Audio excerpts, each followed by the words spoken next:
এইটার প্রডিউসার, আমি পরিচালক, আমি এটা টাকা ইনভেস্ট করছি, যাই করছি, গল্পটা আমার। আপনি ওইটাকে খেয়াল করার দরকার নেই, আপনি আপনার মতো কাজ করেন। ডিরেক্টর ওইভাবেই গল্পটাকে সাজাইছে এবং ওইভাবে একটা কাজ, এটা ছবি, জি। চলচ্চিত্র এবং নাটক, সেটার মূল মানুষ কিন্তু ডিরেক্টর, হ্যাঁ। ক্যাপ্টেন অফ দ্য শিপ যাকে বলি আমরা, ঠিক না?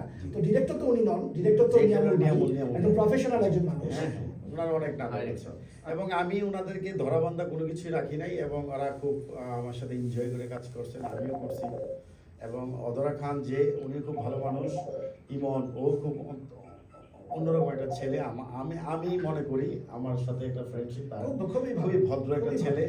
আর আমাদের সাথে যারাই কাজ করছেন, আমি কাউকেই খারাপ পাই নাই, কেন আমি নিজেই খারাপ না, সবাইকে ভালো পাইছি। আপনারা যারা আসছেন সবাই ভালো।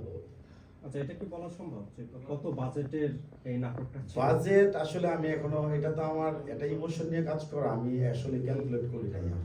আমি এটা করতেও চাচ্ছি না। মুক্তি পাবে কোথায় এটা NY71, আপনি ইউটিউবে দেখতে পারবেন। আর এই নাটকটা কেনার জন্য আমি আরেকটা ভুলে গেছি, এটা বাংলাদেশ থেকে আমার অনেক অফারই আসছেন, বাট এটা আমার জীবনের একটা মানে আবেগ নিয়ে একটা গল্প, আমার ফ্রেন্ডকে নিয়ে। আমি নাটকটা বিক্রি করি নাই, আমি চাইছি মানুষ ফ্রি দেখো ইউটিউবে। আর কোনো প্রশ্ন যদি না